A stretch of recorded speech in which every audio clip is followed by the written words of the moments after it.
Boa noite, gente. Nós somos do 7º período. Eu sou a Maria, a Ana Maria, a Rogéria, que está nos gravando, e o Esro. Nós iremos falar sobre a poluição do solo, um trabalho solicitado pela Ana Kátia, nossa professora da matéria de saúde ambiental. Essa matéria é à distância.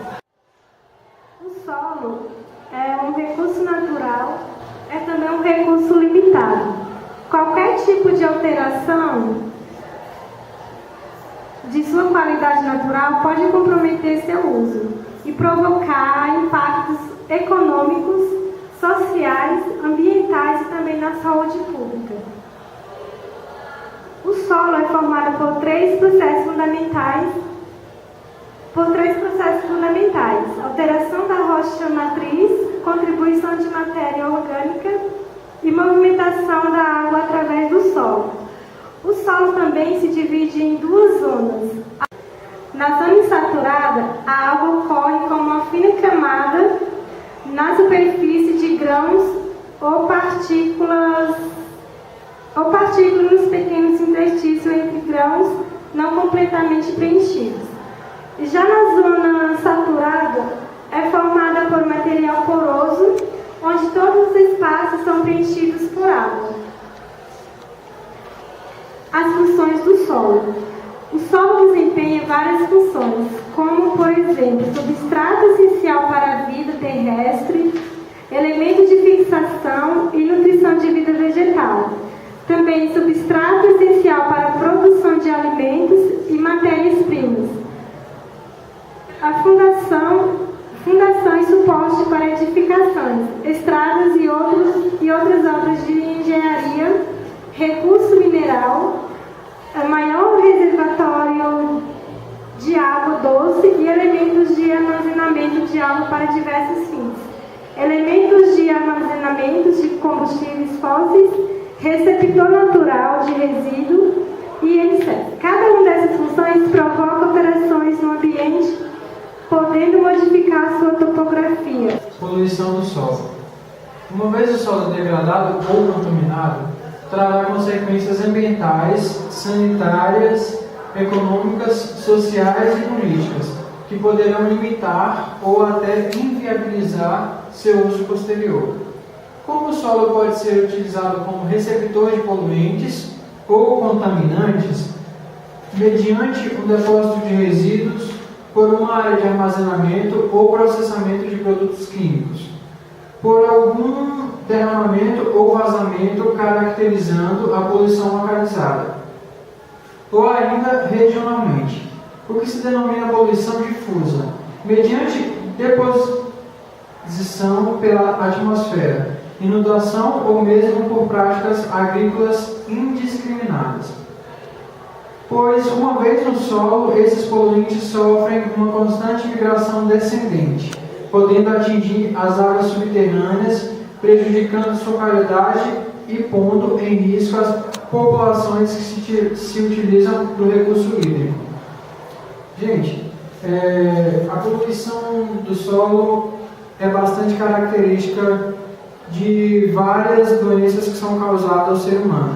Todos nós sabemos que o nosso solo, uma vez ele poluído, ele vai trazer grandes consequências, tanto para as nascentes que há por perto, tanto para os animais que convivem naquele local, como também para a saúde, a nossa própria saúde, de nós seres humanos.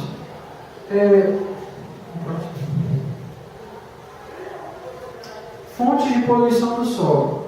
Poluição natural. A poluição natural ocorre por erosão, desastre natural, atividades vulcânicas, áreas com elementos inorgânicos. Gente, como a gente pode ver na imagem, a poluição natural pode ocorrer por erosão e desastres naturais.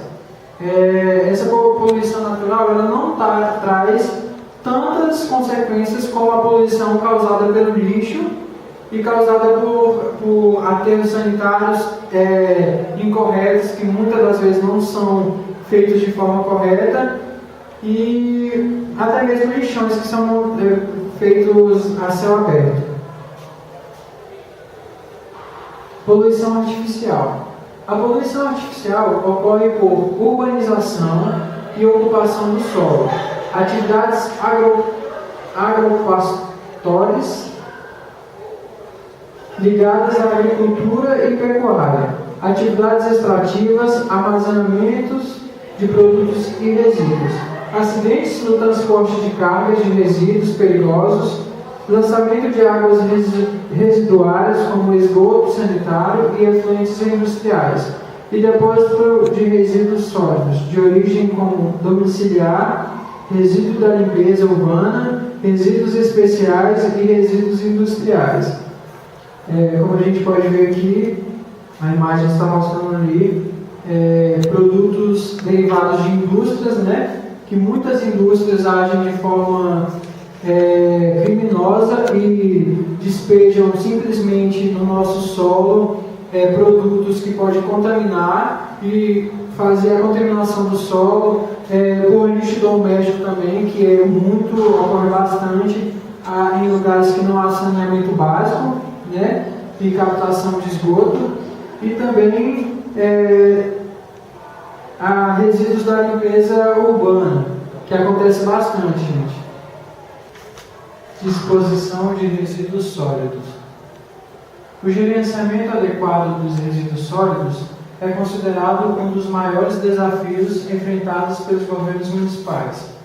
A falta de infraestrutura, a ausência de políticas para o setor que privilegiem soluções regionais e conjuntas, a carência de profissionais preparados e de informações confiáveis e atualizadas constitui dificuldades para que as instituições públicas prestem os serviços necessários. A falta de gerenciamento dos resíduos sólidos, principalmente no que se refere à etapa de destinação final, tem colaborado para o incremento da poluição ambiental e contribuindo de forma importante para o agravamento de diversos agravos. Os resíduos sólidos urbanos caracterizam-se pela geração contínua e inesgotável, sofrendo variações em sua composição ao longo do tempo. A geração de resíduos sólidos tem se intensificado cada vez mais, em um crescimento que se atribui ao aumento da população urbana. Tanto quanto a quantidade de resíduos sólidos urbanos aumentou, como também a qualidade tem sido modificada gradativamente. É encontrado no lixo volume cada vez maior de materiais não degradáveis. Esses resíduos, quando não separados da massa de lixo a ser manejada, podem acarretar problemas ambientais e de saúde pública. Gerenciamento dos resíduos sólidos urbanos compreende diversas etapas, como o ar-condicionamento, coleta, transporte, tratamento e disposição final. Todas essas etapas possuem interface significativa com o meio ambiente. A etapa que acarreta maior quantidade de problemas sanitário e ambiental, principalmente poluição do solo, é a disposição final dos resíduos sólidos. Um aspecto importante a ser considerado é a disponibilidade de áreas que atendam os critérios exigidos para a disposição de resíduos sólidos. Nesse local, o terreno é mais caro, os conflitos para os seus usos são mais intensos. O lixão, ou disposição de resíduos a céu aberto, caracteriza como uma forma de disposição final inadequada. Traz como consequências uma série de impactos negativos, sendo totalmente condenável no ponto de vista sanitário, ambiental e social. Essas disposições de resíduos sólidos podem contribuir para a poluição do ar, através de espalhamentos de matérias, partículas como poeira e dos materiais leves, liberando os gases e odores. Poluição das águas através de geração de chorume, geração de líquidos percolados, poluição do solo através de infiltração de líquidos percolados, degradação superficial dos sólidos no local de disposição descontrolada, poluição visual, impacto negativo sobre a fauna e a flora, impactos econômicos e riscos de desabamento. Aos aspectos sanitários, o principal problema das disposições inadequadas dos resíduos sólidos é a presença de vetores de importância à saúde pública, que são capazes de proliferar no lixo e ocasionar diversas enfermidades ao homem, por diferentes vias de transmissão. Esses resíduos favorecem a alimentação e a proliferação dos insetos, antropóides e roedores, trazendo diversas doenças. Os principais vetores encontrados no lixo são os ratos, as moscas, os mosquitos e as baratas. Todos eles têm em condições adequadas de abrigos e alimentação no lixo. Se prolifera com bastante facilidade. Caso falte alimentação ou condições no lixo se alterem, esses animais abandonam este ambiente e invadem as casas, levando consigo as doenças. Outra prática de disposição inadequada aos resíduos sólidos é a alimentação de porcos com a matéria orgânica presente no lixo. Essa atividade inadequada, no ponto de vista sanitário, pode ser responsável pela transmissão de cistercose ou triquinose, quando se ingere a carne de porco mal cozida. Os catadores, pessoas que, em busca de valores econômicos de certos resíduos, ficam expostas aos riscos de acidente com perfurantes ou contaminantes e ao contato direto com resíduos infectantes ou perigosos. Todos esses aspectos negativos dos lixões podem ser muito mais agravados se, juntamente com os resíduos domiciliares de limpeza urbana, forem dispostos os resíduos de saúde ou resíduos de industriais perigosos. Medidas de controle da poluição do solo.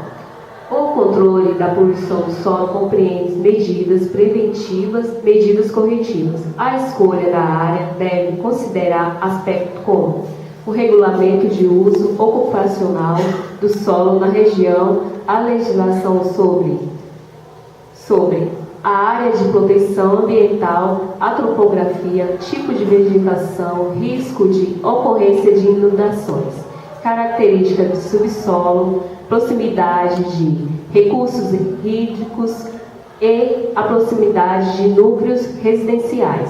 Essas medidas preventivas e corretivas vista controlada e reduzida ao aspecto recuperação às áreas degradadas ou contaminadas. Gente, algumas das medidas que podem ser empregadas para a gente prevenir e tratar isso daí são, ao invés dos lixões normais, como esse aqui, que é o lixão, que ele contamina os lençóis freáticos através do chorume. O ideal seria o aterro controlado, que ele contém o chorume, e o aterro sanitário. Outras medidas seriam coleta seletiva e reflorestamento. E para o controle da erosão, pode-se empregar a manutenção da cobertura vegetal, utilização de árvores como quebra-vento, cobertura do solo com materiais como serragem, alteração da declividade e técnicas de caráter mecânico. E para a disposição de águas residuárias e resíduos sólidos devem ser gerenciados de acordo com o sistema que englobem o controle, desde as fontes geradoras até os locais de disposição final. Gente, esse foi o nosso trabalho sobre poluição do solo. Nós abordamos alguns tópicos que podem contribuir para a melhoria do nosso solo e sabemos que depende de cada um de nós. Cada um contribuindo, a gente vai conseguir melhorar o nosso meio ambiente. Obrigado.